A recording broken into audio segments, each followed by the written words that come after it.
اعوذ باللہ من الشیطان الرجیم بسم اللہ الرحمن الرحیم ان تنصروا اللہ ینصرکم ویثبت اقدامکم صدق اللہ العظیم۔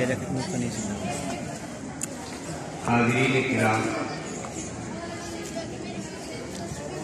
ذات باری تعالیٰ نے انسانوں کو پیدا فرما کر آزاد بے لگام اپنے اختیار سے زندگی گزارنے کے لیے نہیں، بلکہ ذات باری تعالیٰ نے انسان کو دنیا میں اپنی زندگی گزارنے کے لیے اصول، ضوابط، قوانین عنایت فرمائے ہیں۔ ہم ان اصول کے مطابق اگر زندگی میں قدم کو اٹھائیں گے تو ہمیں تکلیف نہیں ہو سکتی، اور جب ہم ان اصولوں کے خلاف عمل کریں گے تو تکلیف کا آنا یقینی اور لازمی چیز ہے۔ ذات باری تعالیٰ نے حضرت آدم علیہ السلام سے لے کر نبی کریم صلی اللہ علیہ وسلم تک رہبری فرمائی ہے۔ ہر زمانے کے لیے جیسی جیسی ضرورتیں واقع ہوئی، اللہ نے انبیاءوں کو اسی اعتبار سے رہبر بنا کر کے بھیجا، لیکن تمام انبیاء کے بعد نبی کریم صلی اللہ علیہ وسلم آخری نبی ہیں، نبیوں کے سب سے آخر میں آنے والے ہیں، اور یہ نبی کی لائی ہوئی شریعت قیامت تک قائم رہے گی۔ پہلی شریعتیں جتنی بھی آئی، جب تک وہ نبی رہا، جب تک وہ شریعت صحیح سالم رہی، محفوظ رہی، نبی کے جانے کے بعد اس نبی کی شریعت میں لوگوں نے خلط ملط، ترمیم، تبدیل، تحریف، رد و بدل کی، لیکن نبی کی لائی ہوئی یہ شریعت، جو نبی تو بعد میں کوئی نہیں آئے گا، مگر یہ شریعت جو کہ تو قیامت تک محفوظ رہے گی، اللہ نے اس کا خود وعدہ فرمایا ہے۔ اب دنیا میں جب بھی انسانوں کو کوئی احوال اور حالات پریشان کن آتے ہیں، ان میں ذات باری تعالیٰ یوں فرماتے ہیں، میں نے تمہیں پیدا کیا، بالکل ایمانی فطرت پر پیدا کیا ہے۔ اگر ایک بچہ جسے کوئی دعوت نہ بھی پہنچے، لیکن عقل اس کو اتنی دی ہے، وہ رات دیکھتا ہے، دن دیکھتا ہے، سردی، گرمی، ہوا، بارش دیکھتا ہے، عقل اتنی دی ہے کہ جس سے وہ یوں پہچانے کہ آخر ان کو چلانے والا، رات اور دن کو بدلنے والا، ٹھنڈی اور گرم ہوائیں چلانے والا کوئی نہ کوئی تو ہے، وہی ہمارا خالق اور وہ ہمارا معبود ہے۔ اتنا ایمان لانا وہ ضروری ہے، اس لیے کہ اللہ نے اتنے ایمان پر بچے کو پیدا کیا ہے۔ ہر بچہ کسی کے بھی گھرانے میں پیدا ہو، چاہے کسی مومن کے یہاں، چاہے کسی یہودی یا نصارہ کے یہاں، وہ ایمانی حالت میں پیدا ہوتا ہے۔ اگر بالفرض وہ بچپنے میں مر جائے تو جہنم میں عذاب کے لیے نہیں جائے گا۔ اللہ نے ایک اصول اپنا بھی فرمایا، وَمَا كُنَّا مُعَذِّبِينَ حَتَّى نَبْعَثَ رَسُولًا، ہم عذاب نہیں دیں گے کسی کو جب تک کہ اس کے پاس ہم دعوت نہیں بھیجیں گے، اور وہ دعوت کا انکار نہیں کرے گا جب تک ہم عذاب نہیں دے سکتے۔ بچپنے میں مر گیا تو جنت میں داخل ہوگا، جنتی ہوگا۔ اگر کسی وجہ سے جہنم میں بھی بھیجا جائے گا تو وہاں بھی اسے عذاب نہیں ہوگا۔ زمانہ جاہلیت میں جب کسی کے یہاں لڑکی پیدا ہوتی تھی تو لڑکی کے پیدا ہوتے ہی اسے زندہ دفن کر دیتے تھے، زندہ درگور کر دیتے تھے۔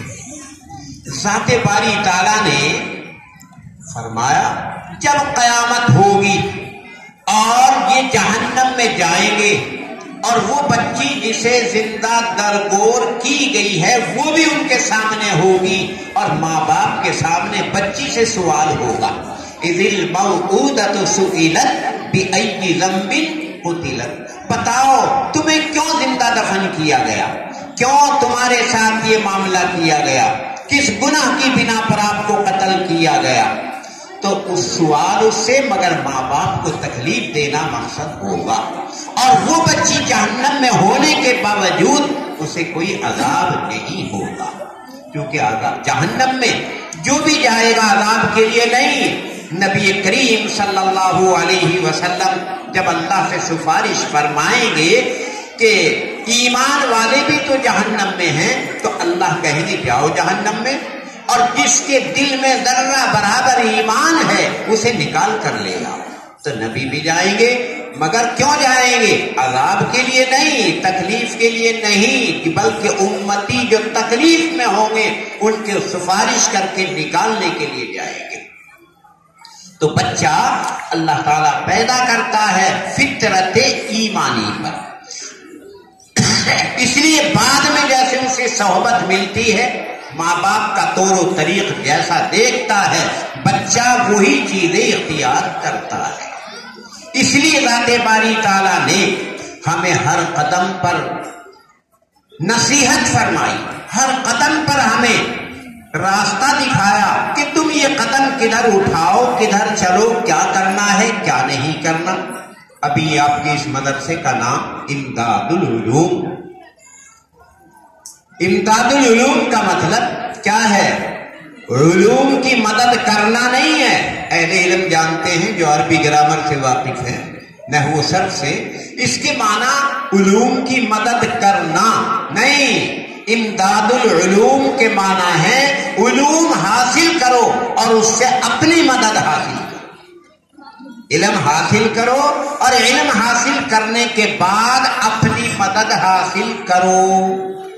کیوں ہم مدرسے کا نام رکھتے ہیں امداد القرآن؟ قرآن کی مدد کرنا نہیں، قرآن کی مدد کی ہمیں ضرورت نہیں ہے۔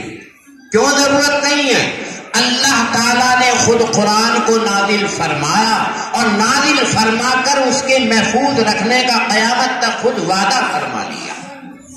ہم اگر قرآن پاک سے چمٹیں گے تو نفع ہمارا ہے، فائدہ ہمارا ہے۔ اسی کو ذات باری تعالیٰ فرما رہے ہیں ان تنصروا اللہ ینصرکم، اگر تم اللہ کے دین کی مدد کرو گے تو اللہ تمہاری مدد کرے گا۔ اب اللہ کے دین کی مدد کا مطلب ہے تم اس سے چمٹ جاؤ۔ جب تم اس سے چمٹ جاؤ گے، اس کے محفوظ کرنے کا اللہ نے وعدہ فرما لیا، تو جو اس سے چمٹے گا وہ بھی خود محفوظ ہو جائے گا۔ آج ہم جو پریشانیوں میں ہے اس کا حل ذات باری تعالیٰ خود فرما رہے ہیں تم دین سے الگ ہو تو تمہاری مدد نہیں ہے، تم دین سے چمٹ نہیں رہے ہو تو تمہیں تکلیف و پریشانی ہے۔ آج ہمیں اپنے گھر میں پریشانی، اپنے پڑوس سے پریشانی، اپنی آبادی اور بستی سے پریشانی، اپنے ملک اور حاکموں سے پریشانی، اس کا علاج خود ذات باری تعالیٰ فرما رہے ہیں ان تنصروا اللہ ینصرکم ویثبت اقدامکم، اگر تم میرے دین سے چمٹے رہے تمہاری مدد ہوتی رہے گی اور تمہیں ثابت قدم رکھا جائے گا۔ رہا احوال و حالات کا آنا، یہ تو آتے رہتے ہیں، یہ تو ابتدائے زمانے سے لے کر قیامت تک چلتے رہیں گے۔ حضرت ابراہیم علیہ السلام کو جب انہوں نے اللہ کے ایک ہونے کا پیغام دیا، اور وہ لوگ تھے بت پرست، وہ لوگ تھے اپنے بتوں کی الگ الگ عبادت کرنے والے۔ خود حضرت ابراہیم کو یوں کہا تھا لَنُخْرِجَنَّكُم مِّنْ أَرْضِنَا أَوْ لَتَعُودُنَّ فِي مِلَّتِنَا، یا تو ہمارے دین میں آ جاؤ، ہمارے مذہب میں آ جاؤ، ہمارے طریق کو اختیار کر لو، ورنہ ہم تمہیں اپنی زمین سے نکال باہر کریں گے۔ یہ ہمیں اللہ تعالیٰ نے قرآن پاک میں فرمایا، کوئی نئی بات نہیں ہے۔ مگر اللہ تعالیٰ اسی کو تو فرماتے ہیں تم اس دین سے چمٹے رہنا جس کو میں نے قیامت تک محفوظ رکھنے کا وعدہ کر لیا. اس کے لیے ذات باری تعالیٰ نے نمونہ اور مثال بھی ہمیں دے دی کہ کس طرح میں محفوظ کروں گا. نبی کریم صلی اللہ علیہ وسلم نے جب اللہ کے ایک ہونے کا اعلان کیا کہ لا الہ الا اللہ، اللہ کے علاوہ کوئی عبادت کے قابل نہیں، اور مکے کے لوگ، خاندان کے لوگ، قریبی لوگ اپنے اپنے بتوں کی پرستش کرتے تھے. کوئی اولاد کا خدا تھا، کوئی مال کا خدا تھا، کوئی مرتبے اور جاہ کا خدا تھا.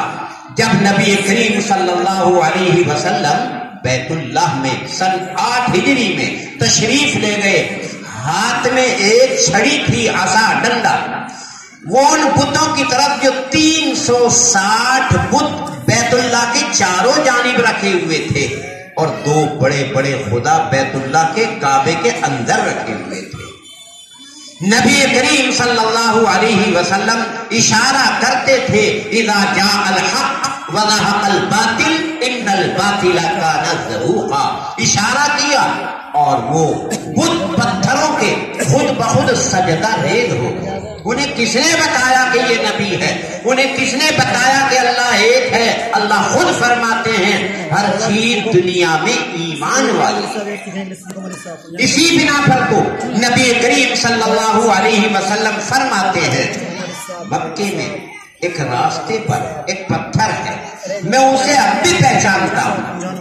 جب بھی میں اس کے پاس کو گزرتا تھا وہ پتھر کہتا تھا السلام علیکہ یا رسول اللہ. یہ پتھر سے آواز آتی تھی السلام علیکہ یا رسول اللہ. ابھی تو مکے سے ہجرت نہیں کی تھی، اس وقت کی بات ہے. نبی کریم صلی اللہ علیہ وسلم کی رسالت پر ہر چیز ایمان رکھتی ہے، ہر مخلوق ایمان رکھتی ہے. وَإِن مِّن شَيْءٍ إِلَّا يُسَبِّحُ بِحَمْدِهِ وَلَٰكِن لَّا تَفْقَهُونَ تَسْبِيحَهُ. اللہ کے اوپر ہر مخلوق کا ایمان ہے، ہر چیز اللہ کی وحدانیت کے قائل ہے. نبی کی رسالت پر اتفاق ہے. نبی کریم صلی اللہ علیہ وسلم جب اپنی مسجد نبوی مدینے میں جو مسجد ہے وہاں لوگوں کو وعظ و نصیحت فرماتے، تو وہ زمانہ وہ تھا اسباب اتنے نہیں تھے.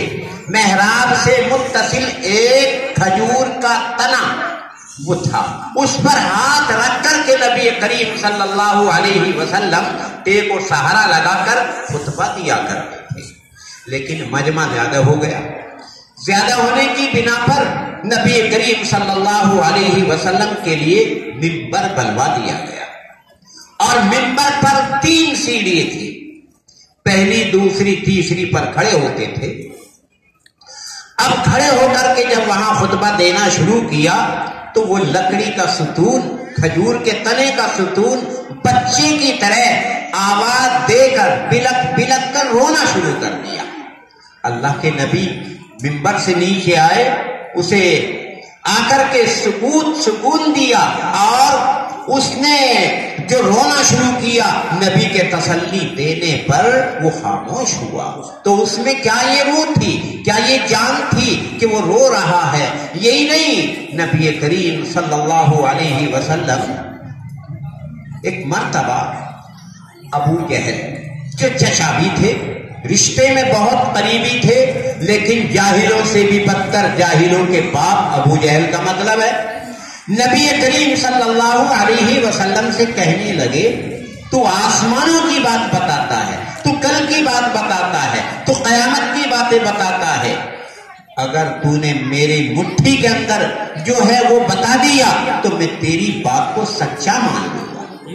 نبی کریم صلی اللہ علیہ وسلم نے گردن نیچے کی، اللہ کی طرف سے وحی آئی کہ کہو ابو جہل سے میں بتاؤں یا جو تمہاری مٹھی میں جو چیز ہے وہ خود بولنا شروع کرے.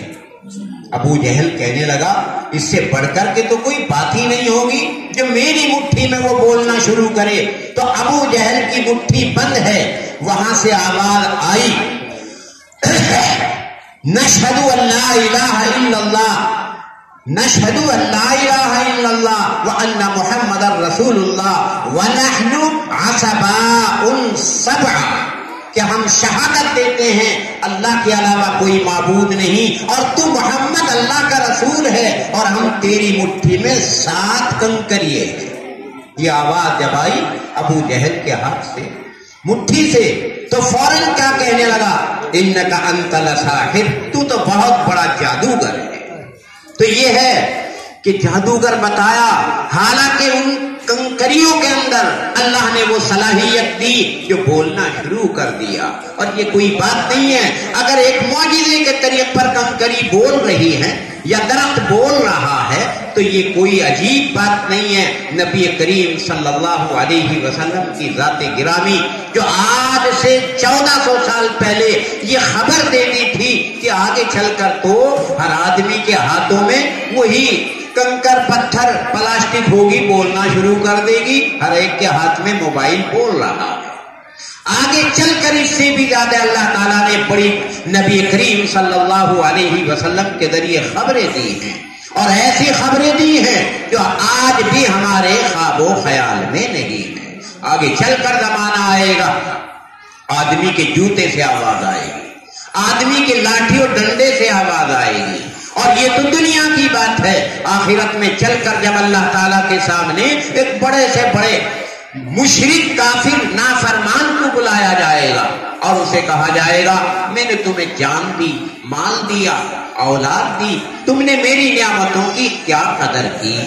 حالانکہ پکا نافرمان، لیکن اللہ کی عدالت ہوگی، وہاں کہے گا واللہ ربنا ما کننا مشرکین، قسم خدا کی میں نے تو آپ کے ساتھ میں کبھی شرک ہی نہیں کیا، میں نے تو ہر وقت آپ ہی کو اللہ مانا، آپ ہی کو معبود مانا، آپ ہی کو اپنا خالق و مالک مانا۔ اللہ کہیں گے جھوٹ، یہ تیرا دعویٰ جھوٹا، اپنے میں اس دعوے پر کہ جھوٹ ہے 2 دلیل پیش کرتا ہوں۔ اللہ تعالیٰ وہاں دلیل میں نامہ اعمال پیش کریں گے، اور جب وہ نامہ اعمال بولنا شروع کر دے گا تو تعجب سے کہے گا مالی حاضل کتاب، عجیب کتاب ہے، لا یغادر صغیرۃ ولا کبیرۃ الا احصاها، عجیب کتاب، اس نے تو کوئی چیز ہی نہیں چھوڑی زندگی کی، ہر بات بیان کر دی۔ تو وہ نامہ اعمال بولے گا۔ اللہ تعالیٰ فرمائیں گے نہیں، ابھی نہیں، ایک دلیل اور سن، یہ نامہ اعمال تو فرشتوں نے لکھا ہے، تیرے ہاتھ ہیں، تیرے پیر ہیں، ہر وقت تیرے ساتھ میں رہے، یہ تیرے ہاتھ اور پیر جو دنیا میں اگر ذرا سی جاڑ میں درد ہو گیا، پورا جسم بے چین ہو گیا، آنکھیں دکھنی آ گئی تو نیند آپ کی حرام ہو گئی، آج یہ تیرے اعلیٰ جو اس طرح اتفاق سے تھے، آج یہ تیرے تمام باتیں پیش کریں گے۔ اللہ تعالیٰ خود فرما رہے ہیں قرآن پاک میں، ہم زبان تو بند کر دیں گے، یہ انسان کا ہاتھ، یہ انسان کا پیر، انہیں اللہ بولنے کی طاقت دیں گے، اور یہ ہر بات بتا دیں گے کہ میرے سے فلاں کے ساتھ ظلم کیا ہے، میرے ذریعے فلاں کی چوری کی ہے، فلاں پر فلاں کام کیا ہے، قدم خود شہادت اور گواہی دیں گے۔ کل ملا کر نبی کریم صلی اللہ علیہ وسلم نے فرمایا اس دنیا میں تم جو بھی عمل کرو گے وہ تمام آخرت میں تمہیں دکھا دیا جائے گا۔ فَمَن يَعْمَلْ مِثْقَالَ ذَرَّةٍ خَيْرًا يَرَهُ وَمَن يَعْمَلْ مِثْقَالَ ذَرَّةٍ شَرًّا يَرَهُ، اچھی بات بری بات سب سامنے آ جائے گی۔ تو اس لیے ہمارا یہ ادارہ امداد العلوم، آج ہمارے پاس علم ہو تو ہم اس سے نفع اور فائدہ لیں گے۔ اسی لیے ذات باری تعالیٰ ہمیں فرماتے ہیں کہ تم دنیا میں اس دین سے مضبوطی کے ساتھ میں چمٹے رہنا، یہ اللہ کی ایک رسی ہے، اس رسی کے ذریعے تمہیں اللہ تبارک و تعالیٰ اس ضلالت اور گمراہی اور یہ ایک ناپاک اور گندی چیز دنیا، اس سے نکال کر تمہیں اعلیٰ مقام پر لے کر کے جائیں گے۔ اسی لیے وَاعْتَصِمُوا بِحَبْلِ اللَّهِ جَمِيعًا، اللہ کی اس مضبوط رسی سے تمہیں چمٹ جانا ہے۔ صحابہ نے جب معلوم کیا اے اللہ کے نبی یہ رسی کیا ہے، فرمایا حبل اللہ المتین هو القرآن المجید، یہ قرآن پاک اللہ کی رسی ہے، تم اس سے چمٹ جاؤ اور سب کے سب چمٹ جاؤ، اتنی مضبوط ہے، اس کے لیے چھوٹنا نہیں ہے، مضبوطی سے پکڑ لو گے تو لہذا ہمیں اعلیٰ مقام پر پہنچایا جائے گا۔ رسی سے اس لیے بیان کیا چونکہ مثال کے طریق پر حضرت یوسف علیہ السلام کو جب کنویں میں بھائیوں نے ڈال دیا تھا تو وہاں سے نکلنے کے لیے بھی اللہ تعالیٰ نے قرآن پاک میں یہ واقعہ بڑی تفصیل سے بڑا بہترین قصہ بتایا۔ قصوں میں بڑا عجیب قصہ ہے حضرت یوسف کا کہ وہاں پانی لینے کے لیے کنویں کے اندر ڈول ڈالا، اللہ نے فوراً حضرت یوسف علیہ السلام کو وہی بھیجی کہ اس ڈول میں چمٹ جاؤ، جہاں چمٹے تو فوراً باہر آ گئے۔ یا بشرا ھذا غلام، تو لہذا کہنے لگے عجیب خوبصورت لڑکا ہمیں یہاں مل گیا۔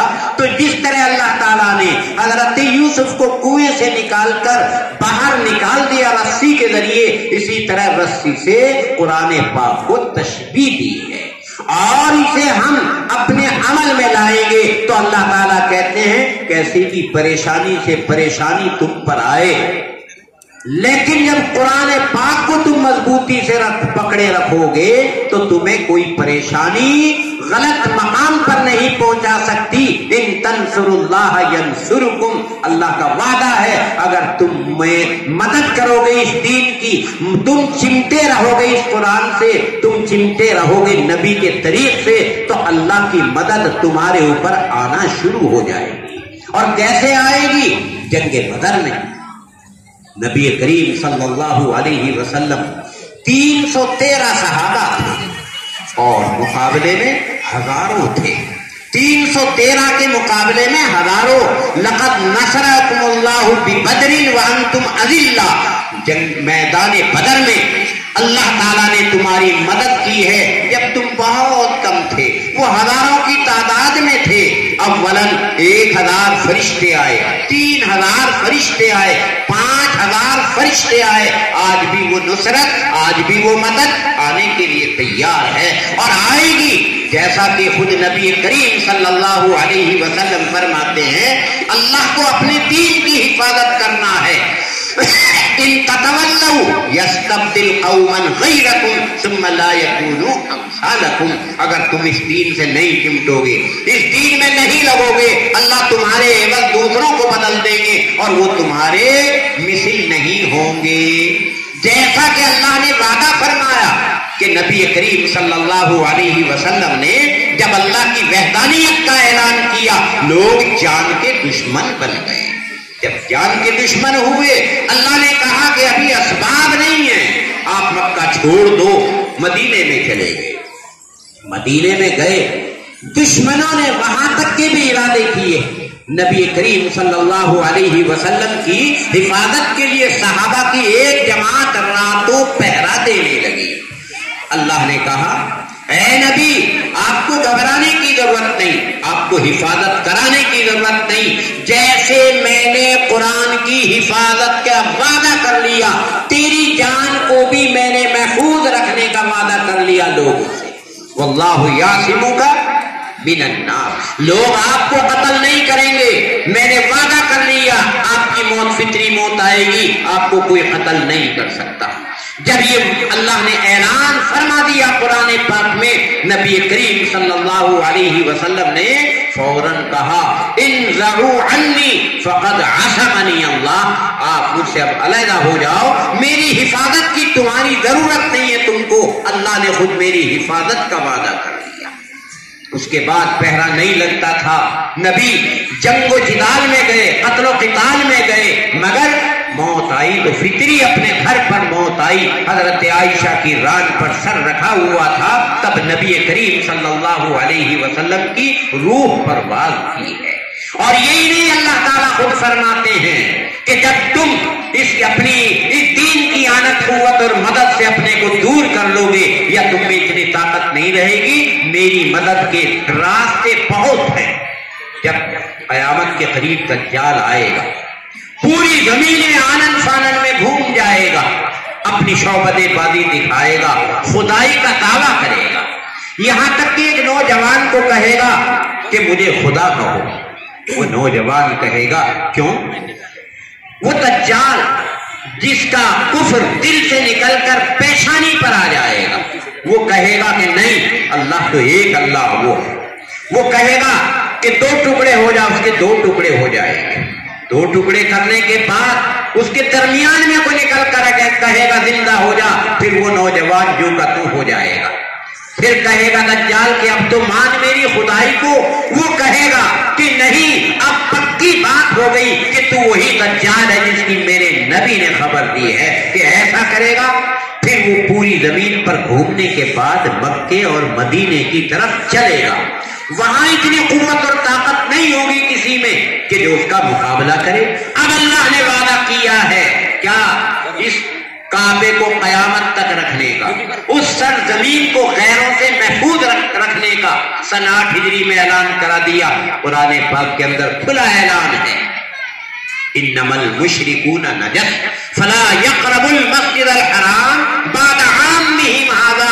سن 8 ہجری میں اعلان کرا دیا کہ اب اس کے بعد قیامت تک کوئی بغیر ایمان حرم میں تشریف نہیں حاضر نہیں ہو سکتا۔ یہ حرم شریف ہے، یہ قابل احترام ہے، ایمان کی حالت میں جائے گا، بے ایمان وہاں کوئی نہیں جائے گا، کتنی بڑی طاقت اور قوت اور قدرت والا ہو نہیں جا سکتا۔ اگر تم اس کی اعانت اور مدد نہیں کر سکتے تو اللہ تعالیٰ خود اس کی حفاظت کریں گے۔ تو یہی وہ دجال جو زمین کو کہے گا نکال خزانہ، وہ خزانہ نکالے گی، آسمان کو کہے گا پانی برسا، وہ پانی برسا دے گا۔ جب اتنی طاقت دیکھیں گے لوگ تو اس کا مقابلہ کیسے کریں گے؟ اب وہ مکے کی طرف جانا چاہے گا، جبکہ اللہ نے وعدہ کیا قیامت تک یہاں ایمان والے رہیں گے۔ جس طرح سانپ زمین پر گھوم کر اپنے سوراخ میں داخل ہو جاتا ہے، یہ ایمان مکے سے شروع ہوا، مدینے سے دنیا میں پھیلا، آخر میں بھی یہ مکے اور مدینے میں ہی چلا جائے گا۔ وہیں صرف آخر ایمان والے